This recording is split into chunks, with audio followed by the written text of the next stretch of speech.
Hello and welcome back to Frogboy X1 Gaming. I'm Andrew and today we're doing the review for MX vs ATV Legends. So if you like this content, don't forget to like and subscribe.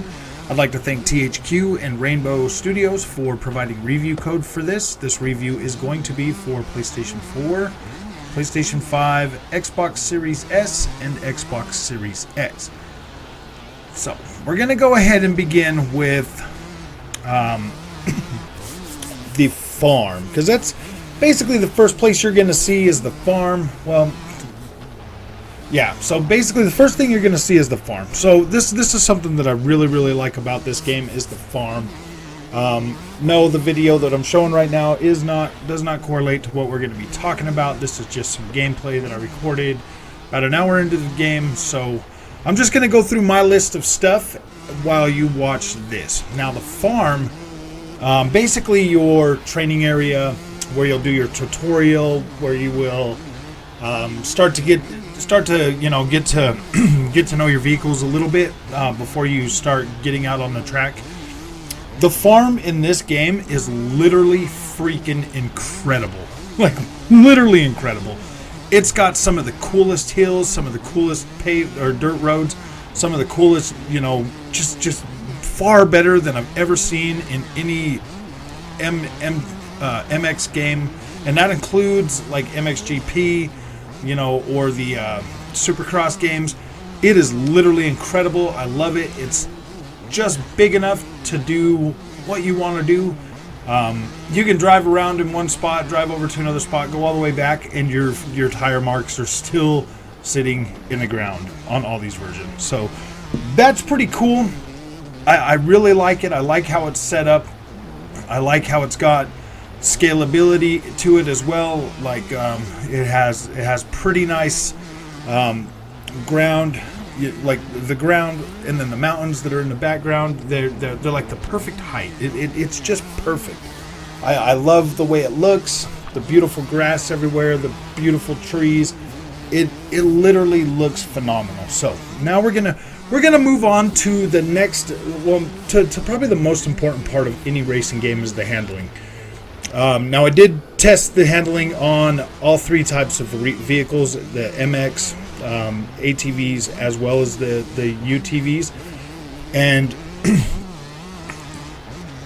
for the most part with the MX, the handling and the weight of the bike feels great. Like it feels, I mean, yeah, it does feel arcadey, but it also feels good enough to where you could probably kind of compare it to the MXGP type games if you want. It feels a little bit better in my opinion than those, especially because it's an arcade racer. It feels good enough to where you're not going to have to really worry too much about being able to pull stuff off. Like you'll be able to pull off your tricks and your combos, and just being able to steer and feel like you're in control of the bike and the bike's not in control of you, which is awesome. Like it really does feel really good in this game. When it comes to the ATVs and the UTVs, that one's a little bit different. Now the even with this even goes for the MX. The type of road or dirt or gravel or whatever that you're on is going to really affect how it handles, especially with the MX bike.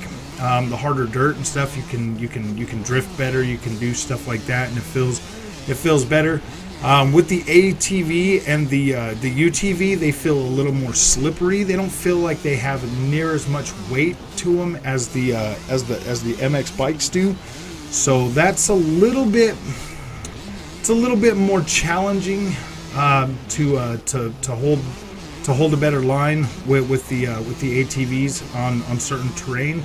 But overall, the handling on those, like they didn't slouch. everything feels good. They're fun to drive. They are really fun to drive. It's just if you're coming from driving the bike and you jump on the ATV, it's gonna feel different enough to where you're gonna have to put some time in there to kind of learn how to handle the ATVs, because they are really fun to drive, as well as the UTVs. The UTVs are freaking super fun to drive. Like they've got some speed. They're really fun to drive. Driving them in some of these tracks, the UTVs, is kind of like playing a rally game. It really does just work and it feels fantastic. Like it's really fun. The campaign. This is one of the pet peeves that I actually have with this particular game. There are so many. There's so many different. There's so many different types of racing in this game that, me personally, I'm the kind of racer that when I get a new racing game, I like to just do a lot of time trials at first, get to know the game, get to know the handling, get to know how things feel. You don't really have a lot of option. I mean, you can play around in the farm, like you can drive, get a feel for your cars in the farm and stuff, but when it comes to being able to just go to any track you want, you can't do that. You have to unlock everything through the campaign. That is probably my one pet peeve with this. It wasn't like that with MX versus ATV All Out. You could basically go to any track you wanted, and you could do time trials, set times, whatever. This one here is a little bit different. You have to participate in the career to be able to open up these tracks, which can take you a little bit of time especially to drive the things that we're driving right now that you're watching on the screen. This takes about an hour, maybe a little more, to get to this point, depending on how much time you spend playing around. Thankfully you can just kick the difficulty all the way down so that you can get through it pretty faster. Kind of had to do that with playing on 4 different consoles. I kind of had to kick it down so that I could get through, so that I could get my footage and get everything that way. So that was kind of the one I have played the most is the Xbox Series X version, and Series S, I mean, I got the same save, so I didn't have to really do all that. But with the PlayStation versions, the PlayStation 5 and the PlayStation 4, I had to play each of those individually to get my footage on that. With the PlayStation 5 or 4 version, I was running that on my PS5 in backward compatibility mode. So everything that you saw at the beginning of this video, I can't guarantee that the performance is going to be as good as it was on that, but it should be pretty good if you're playing on a PS4 Pro. Now, the PlayStation 4 version is running at 30 frames a second. The other 3 are running at 60 frames a second. The Xbox Series S version, the one you're watching right now, this one here has a really aggressive, because it's keeping the same sense of speed and sticking to 60 frames a second. This one has a little bit more aggressive level of detail in the world, like the level streaming. You'll see the tessellation and stuff pop in like pretty close to you. You'll see some like dirt on mountainsides kind of just melt away and form rock faces. I gotta stress that this is all pre-day one launch code. I've had this for a few days, so they could have a day one patch that's coming out for that. It doesn't do that on the PlayStation 4 version, and it's a whole lot less on the other two. So I'm wondering if maybe the Series S is getting or if the games are going to get a day one patch. That's like the only thing, but it doesn't. I mean, it can break your immersion a little bit, but not enough to where it's like, oh my gosh, it's terrible. The Series S is a little bit more aggressive when it comes to that, though. But I would 100% rather have the 60 frames a second than have to go back to 30 frames a second. So I'm pretty sure that could be changed, because it's only on. It only does it with the Series S on the on certain tracks. Like in Supercross, it's not like that, and in these trials, I mean these trails tracks, they're not. It's not that bad. on a lot of things. It's mostly just the nationals courses that can get a little bit distracting with that. But overall, man, this game is just the performance on all 4 versions is pretty locked. Every now and then you'll get like a brief freeze on all of them. I did have the PlayStation version crash on me one time during all of my testing, so I mean that was the one problem that I have had. So I mean pretty much as much time as I put into all 4 of these versions, they seem pretty stable. If this is what you were getting for launch, I would still be, for $39.99, I would still be pretty freaking satisfied with what it is, and just knowing that, you know, the team over there at Rainbow Studios, how much they supported and fixed and worked on ATV All Out after launch, man, I'm happy with the performance that I have right now in these review codes. I'm perfectly fine with that. So another thing that kind of irritated me a little bit during my time at the campaign is the fact that Supercross is probably my least favorite when it comes to MX games. Like, Supercross is really frustrating. It's kind of frustrating for me because it's kind of hard to really get down those sections and and so it like frustrates me. So normally I don't usually do a lot of Supercross that often, but when I do, I sit down and I play it or whatever. It kind of sucks because that is right in the middle of your campaign, and you have to get through the Supercross stuff to be able to move forward and open more content in the game. I really wish that the Supercross part would have been put to the side so that you could deal with that at your own time, because that can be really frustrating, especially for newcomers that just want to get out here and have fun and play the game and do what you're seeing on TV right now. It can be a little bit frustrating, a little bit daunting to get through that, because I'm a pretty experienced racing game guy, and my gosh, man, Supercross just frustrates me a lot sometimes. I will say though, it wasn't as bad as some of them. Like, the controls on this feel a lot better. So you like I said earlier, you can just kick the difficulty down into easy, and be able to get through that if you want to just open stuff up. That would be my recommendation if you're just wanting to open stuff up, because let's face it, the AI in this game, so far in my experience, they have not been the most consistent. Now, I haven't tried to play it on like the hardest difficulty, but I have played. I was playing the Xbox version on the standard medium difficulty, and then the PlayStation versions, I kicked that down to easy so I could get caught up campaign wise.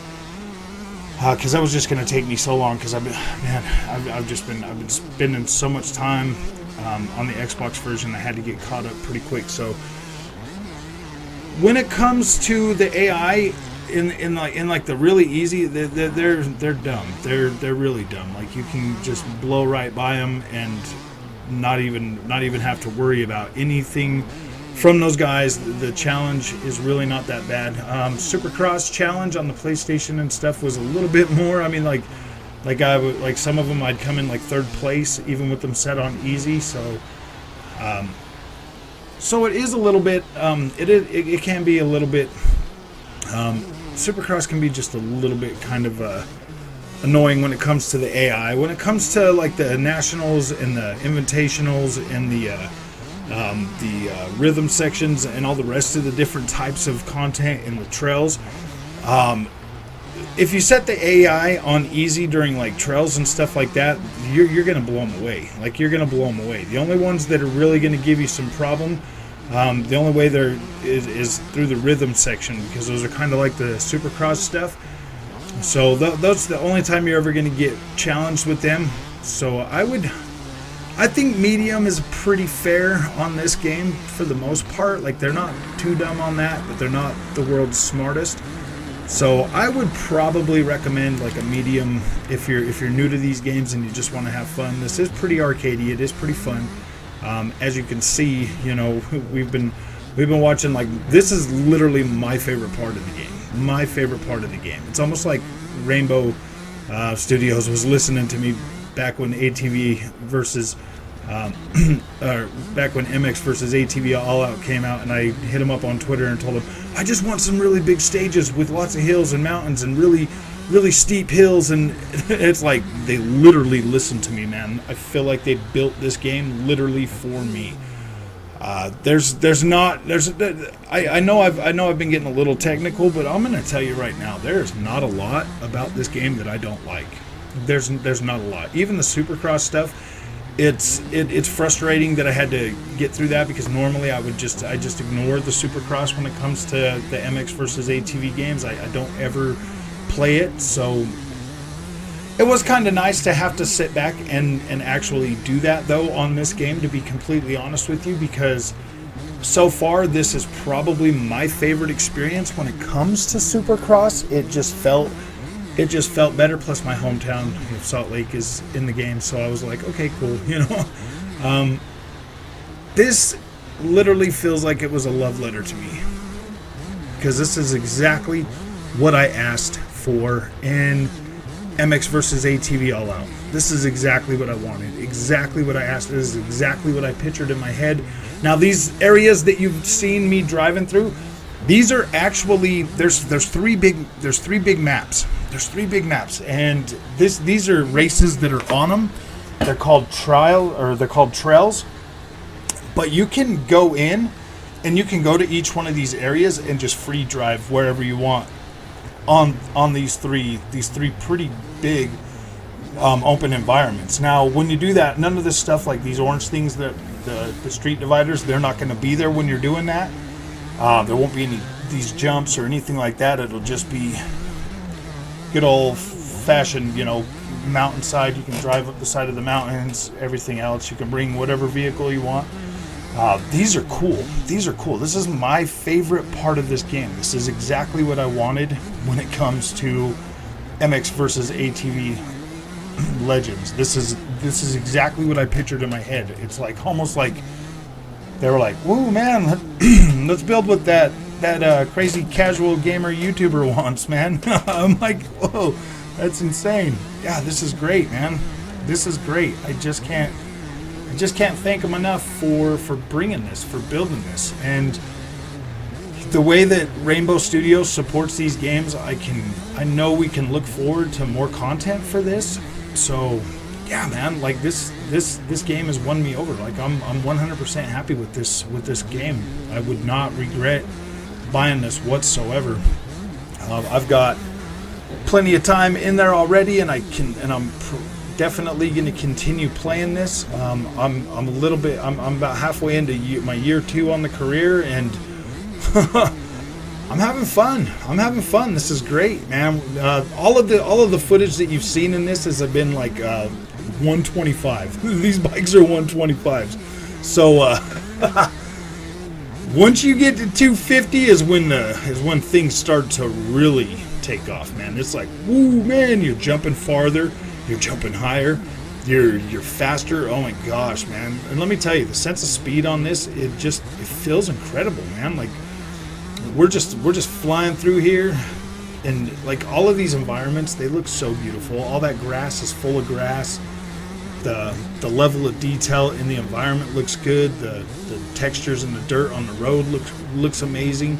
The dust trails that they shoot up. I mean, you can see behind this guy right here, man. It's freaking incredible, the amount of detail and everything that's went into this. Now I'll tell you what, the things that do look the best, the most immaculate in this game are the Supercross. Supercross looks 100% polished. 100% polished. So Supercross is your thing. That one looks 100% polished. There's probably still some polishing that probably needs to go on, and that will happen, you know, over time with this game. But with this being review code, like I'm I'm pretty happy with the way this is right now, to be completely honest with you. I'm really not disappointed at all with this. I feel like these guys have put in a lot of work to make this game as good as it is right now, and just the performance on last gen consoles as well as next gen consoles. It really makes this game stand out. It really does. This is something that I think a lot of people are going to have a lot of fun with, and I 100% support it, and I stand by that. This is a solid experience. So I'm going to go ahead and rate this at a 9.5. 9.5. The only reason it's losing points is because I really do hate the fact that I have to complete the campaign to unlock things, to tracks and everything in the game. That really does upset me to a point to where it's like I literally can't get over it. To me, my time is extremely valuable, and when I want to play racing games and when I want to play that content, 90% of the time it's stuff that I just want to do, like time trials or quick plays or something like that, just because I don't really have the time to sit and do the campaign on everything. And I'm glad that the campaign on this has actually not been too bad. It's actually been pretty decent in scope and time, and it doesn't feel like it's wasting my time, and I am getting a lot out of it. So 9.5 on this. This is probably by far my favorite MX versus ATV game to date. I love it. I hope they keep working on it and updating it and upgrading it. So, man, if you like this content, don't forget to like and subscribe, and I will see you in the next one. And thank you for watching this review. I really appreciate that. And yeah, I'll see you in the next one.